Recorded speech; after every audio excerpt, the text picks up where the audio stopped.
الرحيم ثم أورثنا الكتاب الذين اصطفينا من عبادنا فمنهم ظالم لنفسه ومنهم مقتصد ومنهم سابق بالخيرات بإذن الله ذلك هو الفضل الكبير معزز محترم সম্মানিত ওলামায়ে কেরাম আমার দিন দরদি মুসলমান ভাই ও বোনেরা, আল্লাহ তাআলার অশেষ মেহেরবানি যে আল্লাহ তাআলা আমাদেরকে কোরআনী এক জলসার মধ্যে একত্রিত হওয়ার তৌফিক দান করেছেন। আল্লাহ তাআলা কোরআনে কারীম নাজিল করেছেন এবং এই কোরআনে কারীম সংরক্ষণের দায়িত্ব নিজেই নিয়েছেন।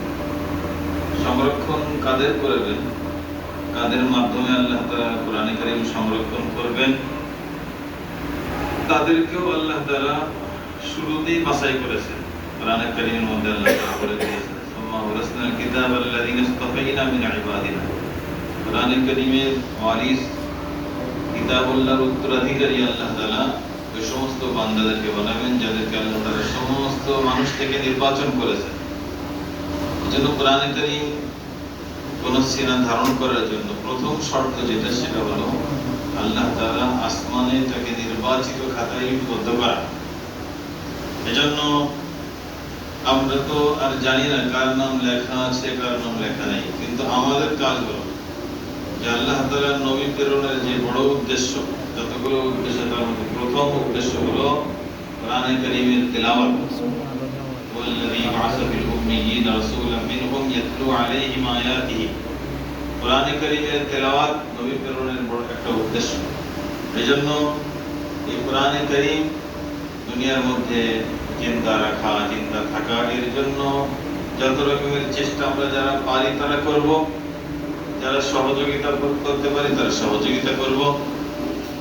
মাহমুদ হাসান দেওবন্দি রহমতুল্লাহ আলাইহি, ওনাকে মালটার জেলখানা থেকে বের করার পরে উনি শেষ সময়ে একটা কথা বলে গেছেন যে মুসলমানদের অধঃপতন আসবে। মুসলমানদের অধঃপতনের মূল কারণ সমূহের মধ্যে বড় কারণ একটা হলো যে মুসলমান কোরআনে কারীমকে ছেড়ে দিয়েছে। এজন্য কোরআনে কারীম থেকে দূরে থাকার কারণে রাসূল সাল্লাল্লাহু আলাইহি ওয়াসাল্লামের হাদিস অনুযায়ী প্রথমে নষ্ট হয় দিল। যে অন্তরের মধ্যে কোরআনে কারীম নেই সে অন্তর হলো কাল বাইতুল খারি, বিরান ভূমির মতো, বিরান ঘরের মতো, অনাবাদ ঘরের মতো। অনাবাদ ঘরের মধ্যে সাপ, বিচ্ছু, হিংস্র, পোকামাকড় যেমন জায়গা নেয়, মানুষ কোরআনে কারীম থেকে দূরে থাকার কারণে অন্তরের মধ্যে ফিসক, ফুজুর, নিফাক, কুফর, শিরক, বিদআত সবগুলো অন্তরের মধ্যে আসে। আর মাথা থেকে পা পর্যন্ত সবগুলো গলত পথে পরিচালিত হয়। এজন্য প্রথমে আমরা যারা আছি প্রত্যেকেই নিয়ত করব যে আমাদের অন্তরকে কোরআনের নূরে নূরায়িত করব। যারা কোরআনে কারীম তেলাওয়াত করতে পারি না প্রত্যেকেই পাক্কা নিয়ত করে যে কোরআনে কারীমের তেলাওয়াত শিখব। দ্বিতীয় নম্বর হলো যারা তেলাওয়াত করতে পারে তারা বিশুদ্ধ তেলাওয়াত শিখবে। কারণ কোরআনে কারীমের মধ্যে আল্লাহ তাআলা বলে দিয়েছেন যে আমার এই কালামকে তোমরা তারতিলের সাথে তেলাওয়াত করো, আর তিলের কোরআনে তারতিলা। এজন্য এই আমাদের সেনাবাজন মাওলানা শফিক মুফতি শফিক যে মাদ্রাসা শুরু করেছে, আমি দেখেছি ওখানে বয়স্কদের একটা শাখা সে রাখতে চাচ্ছে বা রেখেছে। এজন্য কোরআনে কারীম শেখার জন্য সুনির্দিষ্ট কোনো বয়স নেই। রাসূল সাল্লাল্লাহু আলাইহি ওয়াসাল্লাম যে সময় নবুয়ত পেয়েছেন সে সময় ওনার সামনে উম্মতরা শিশু থেকে নিয়ে বৃদ্ধ পর্যন্ত সবাই ছিল, সবাই শিখছে।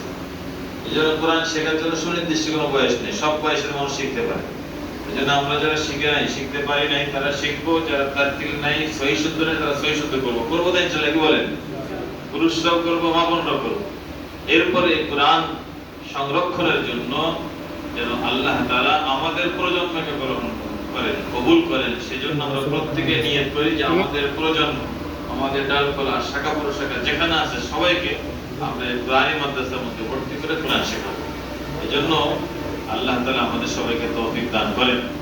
আর নবী করিম সাল্লাল্লাহু আলাইহি ওয়াসাল্লাম বলেছেন তোমরা আলেম হও অথবা তালিবুল ইলম হও অথবা সহযোগী হও অথবা এদেরকে ভালোবাসো।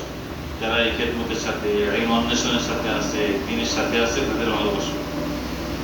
রাসূল সাল্লাল্লাহু আলাইহি ওয়াসাল্লাম বলেছেন ওয়ালা তাকুন খামিসা, পঞ্চম শ্রেণীর হলো না তাহলে ধ্বংস হয়ে যাবে। এজন্য আমরা মুসলমান, আমাদের দ্বীন, আমাদের কোরআন, আমাদের ইলম এগুলো ঠিক থাকবে তো মুসলমানের জিন্দেগি ঠিক থাকবে। এজন্য মসজিদ মাদ্রাসা এটা হলো ঈমান এবং ইসলামের কেন্দ্রবিন্দু। এটা পাওয়ার হাউসের মধ্যে, এখানে যদি সংরক্ষণ না থাকে বিদ্যুৎ, তাহলে সব জায়গার বাল্বগুলো বন্ধ হয়ে যাবে। মানুষের জীবন হবে ইহুদি নাসারার মতো, নাম থাকবে মুসলমান, ভিতরে থাকবে না ইসলাম, ইসলামের সাথে কোনো পরিচয় থাকবে না। এই জন্য আমরা যে যেখানে আছি, আমাদের ঈমান, আমাদের মৌত, আমাদের হায়াত এটা সঠিকভাবে পরিচালিত হওয়ার একটাই মাত্র পন্থা, সেটা হলো যে মসজিদ, মাদ্রাসা, দ্বীনি মারাকিজ যেগুলো আছে, দ্বীনি প্রতিষ্ঠান যেগুলো আছে, সেগুলো কিভাবে সচল এবং সঠিকভাবে পরিচালিত হয় এবং যথেষ্ট সমৃদ্ধির সাথে যেন সেখান থেকে তালিম তারবিয়ত জারি থাকে, সেজন্য আমরা আমাদের জায়গা থেকে যা করতে পারি সেটা করতে হবে।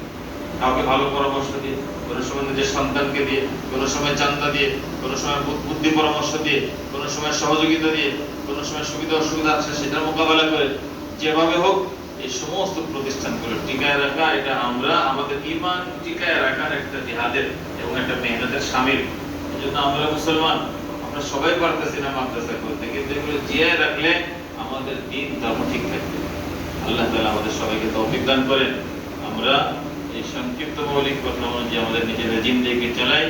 বাংলাদেশ পুরা দুই জমিনের মধ্যে, আমি প্রায় জায়গার মধ্যে বলি যে আলমের মধ্যে বাংলাদেশ এখন ইলমি হাইসিয়াতে আল্লাহ তাআলা আর দিক থেকে একটা উল্লেখযোগ্য দেশ, মুলক এবং ভূখণ্ড হিসেবে আল্লাহ তাআলা এখন চালাচ্ছে। এই জন্য পুরা দুনিয়ার বাতিলরা তাদের চোখ হলো এখন বাংলাদেশের দিকে, নানাবিধ ফিতনা আসবে, শক্ত থাকতে হবে। আল্লাহ তাআলা আমাদের সবাইকে তৌফিক দান করেন। আমাদের জিন্দেগি, আমাদের ঈমান, আমাদের আমল, আমাদের ফিকির, আমাদের জজবা, আমাদের সমস্ত রকমের জান মালি শক্তি আল্লাহ তাআলা দ্বীন হেফাজতের জন্য কবুল করেন। সুবহানাল্লাহি ওয়া বিহামদিহি।